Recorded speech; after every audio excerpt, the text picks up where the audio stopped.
¿Cómo es posible que de dos películas del mismo libro podamos tener resultados tan distintos?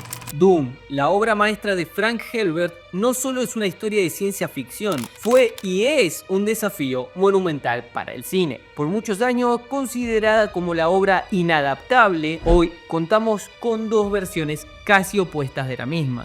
Por un lado, David Lynch, que convirtió esta tarea en un laberinto de abstracción y caos creativo. Por el otro, Denis Villeneuve, que tomó la novela como el proyecto de su vida, imprimiendo en cada cuadro su amor y devoción a la obra. Pero, ¿qué hace que estas dos películas sean tan diferentes? Y quédate tranquilo que no vamos a entrar en lo obvio de los efectos visuales y demás. No, la diferencia de estas versiones refleja algo mucho más profundo. Y en este video vamos a desentrañar las tres capas que definen a esta comparación. Pero primero, conozcamos un poco más a los directores. David Lynch, un maestro del surrealismo, conocido por obras profundamente abstractas como Eraserhead y Mulholland Drive. Lynch usa la fragmentación y la abstracción para crear misterio, haciendo que el espectador sienta más de lo que comprenda. Para él, Doom fue intentar mezclar su visión artística con una narrativa épica, un esfuerzo que resultó en una taquilla un poco complicada y críticas mixtas que van desde la obra maestra de David Lynch hasta esto es un desastre.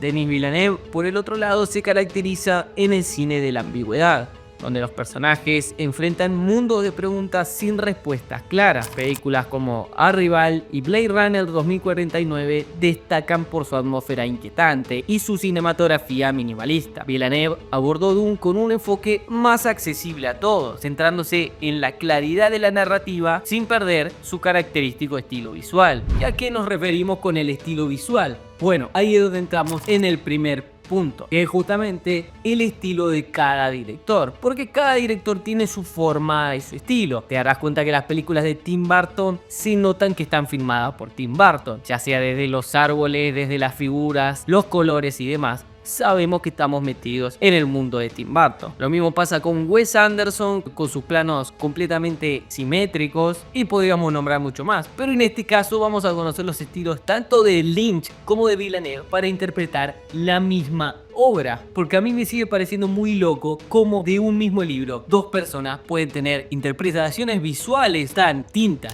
La estética de Lynch en Dune es barroca y visceral, repleta de detalles grotescos. Los Harkonnen son una pesadilla visual, rostros cubiertos de llagas y un diseño industrial opresivo. Lynch construye mundos que son tanto familiares como extraños, impregnados de dualidad, donde lo hermoso se mezcla con lo perturbador. Por otro lado, su uso de colores es simbólico y emocional. El negro y el rojo dominan para resaltar la violencia y la decadencia. Villeneuve, en contraste, opta por un enfoque más sobrio y estilizado. Los planos amplios y minimalistas de los desiertos de Arrakis transmiten la inmensidad del paisaje y la insignificancia de los personajes ante el gran mundo de Arrakis. Su paleta de colores es específica para cada escenario. Lo cálido y agobiante de Arrakis contrasta con lo vívido del planeta del emperador o la desaturación total para mostrar lo frío, casi inhumano, de los Harkonnen. Por otro lado, los movimientos de cámara también son completamente distintos. Lynch prefiere planos estáticos y movimientos mínimos de cámara, lo que contribuye a la sensación de que los personajes están atrapados en un destino inevitable. Cuando mueve la cámara lo hace de manera significativa, como un portal que nos transporta a un mundo extraño.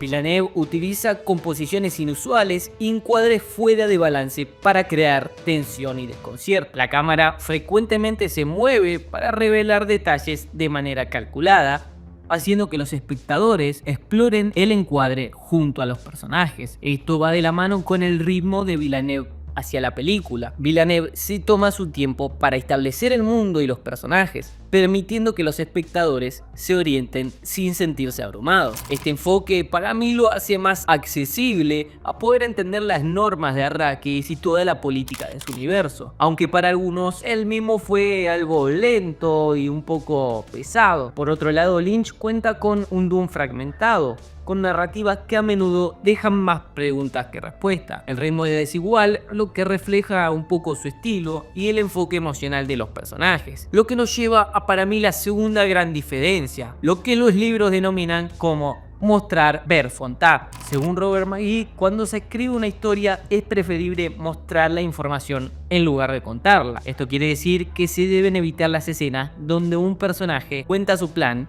en forma de monólogo.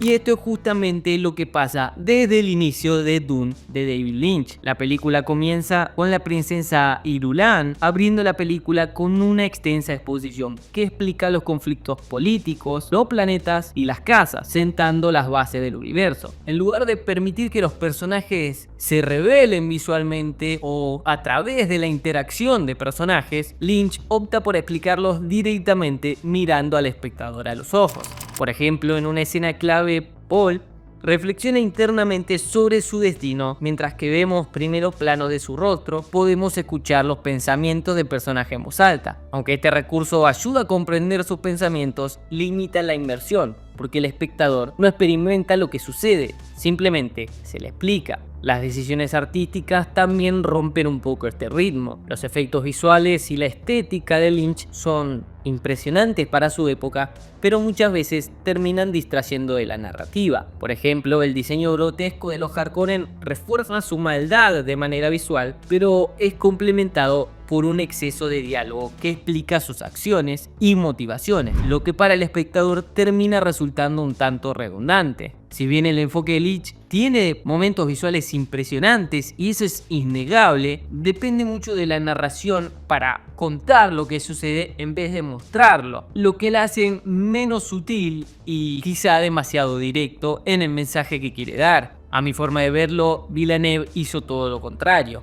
Para algunos la película puede ser lenta, pero sin dudas que él se rige por la regla de mostrar y no contar. Su enfoque se basa en crear un mundo en que los espectadores van descubriendo a través de las imágenes, sonidos y acciones en lugar de confiar en la exposición verbal. La introducción a Arrakis no viene con exposiciones verbales, sino con imágenes a los Fremen caminando en el desierto, las tormentas de arena peligrosas y los gusanos en acción. Este enfoque permite al espectador que absorba el ambiente y las reglas del mundo a través de lo que él mismo va entendiendo por su experiencia visual. Una de las escenas más memorables es la llegada del gusano a la arena. Villeneuve no utiliza ni voz en off ni diálogo excesivo para explicar la magnitud de la amenaza, sino que en cambio lo muestra a través de tomas amplias que destacan la escala del gusano y la tensión en las expresiones de los personajes. La música de Hans Zimmer, la verdad que no se queda atrás, intensificando la emoción al 1000% y sustituyendo cualquier necesidad de palabras. Por dar un ejemplo, comparando la misma escena, podemos ver las visiones de Paul. En la versión de Lynch, Paul reflexiona en voz alta sobre sus visiones y destino,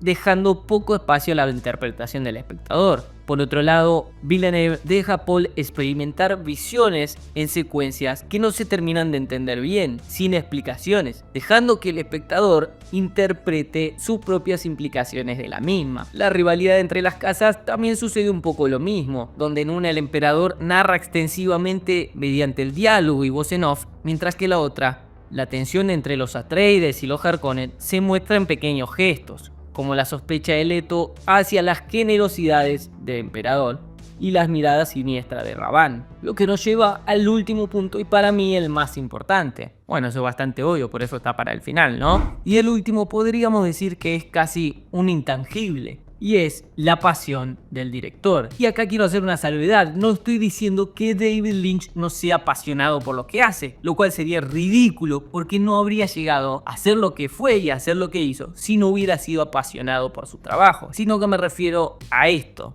Denis Villeneuve ha aclarado en múltiples ocasiones que adaptar Dune era el sueño de su vida. Desde joven quedó fascinado con la novela de Frank Herbert y, como él mismo reveló, creó storyboards de cada página del libro, incluso sin saber si algún día iba a adaptar esa película. En una entrevista con New York Times, Villeneuve expresó: "Dune me marcó profundamente desde niño, una ventana a nuevos mundos, a ideas más grandes que mi propia existencia. Siempre supe que si algún día dirigía esta película, lo haría con un respeto absoluto por su esencia". Ese amor por el material original se transmite en cada decisión artística de su versión, desde la fidelidad al universo de Herbert hasta los detalles técnicos y emocionales. Villeneuve se aseguró de crear una experiencia cinematográfica que honrara la obra, tomó riesgos, como dividir la historia en dos partes para evitar condensar la narrativa y sacrificar su profundidad. Cada escena está impregnada de cuidado y precisión, lo que muestra no solo su pasión, sino además su respeto por el legado de la novela y los fanáticos que la veneran. David Lynch, por otro lado, reitero, no digo que no sea apasionado por lo que hace, sino que nunca tuvo una conexión personal con Dune. El proyecto le fue ofrecido después de que Alejandro Jodorowsky abandonara su propia ambiciosa adaptación. Y aunque Lynch es conocido por su estilo surrealista y su habilidad para construir mundos, Dune nunca fue una obra que lo inspirara profundamente. Pero esto no es algo que yo pienso. En entrevistas anteriores él ha dicho lo siguiente: nunca debería haber hecho esa película, no era mi visión. Sentí que no era libre de ser yo mismo. La realidad es que el fracaso de taquilla no fue 100% culpa de David, sino que la producción estuvo marcada por limitaciones y decisiones externas.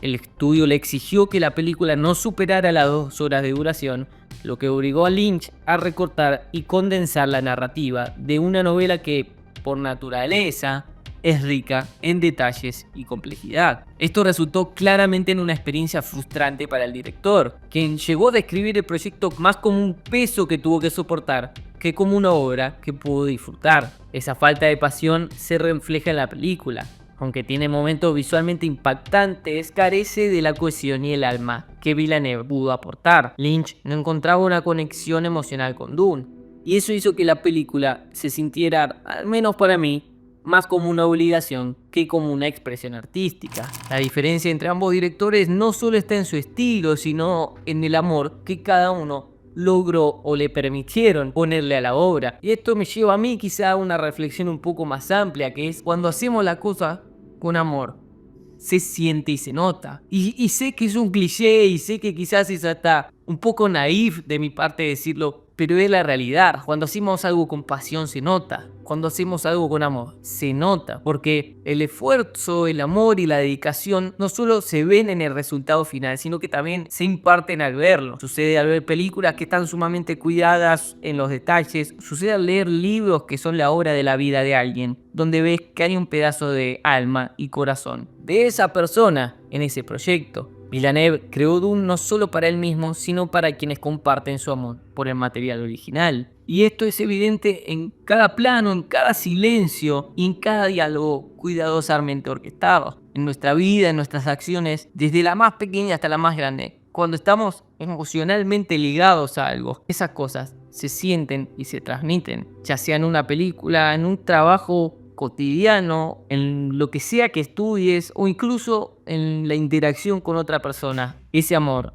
no se pierde, se refleja y se transmite y se siente. Hay una vieja frase que dice que si tuviéramos todos los dones de ciencia y entendiéramos todo en la vida, descifráramos cada misterio del universo, pero no tenemos amor, no somos nada. Porque más allá de cualquier cosa que entendamos, podamos lograr, que podamos hacer, si no tenemos amor por eso, si no tenemos el amor para compartir ese momento con alguien, todo eso no tiene sentido. Reitero, sé que quizás es un poco ingenua de mi parte esta reflexión final a la que llegué, pero es algo que pienso de verdad y es algo que peleo conmigo mismo todos los días, de ver si estoy haciendo las cosas con amor o si solo las estoy haciendo porque es lo que hay que pasar para que termine el día y poder ir a hacer algo que me entretenga más. Si estás pasando un momento difícil, te invito a que puedas buscar y encontrar ese amor, porque solo el amor salvará al mundo. Si llegaste hasta esta parte del video, suscríbete, deja tu like, sumate al canal de Discord que tenemos muchos debates, recomendaciones y demás, porque me encantaría charlar con vos ahí también. Mi nombre es Iván y me atrapaste.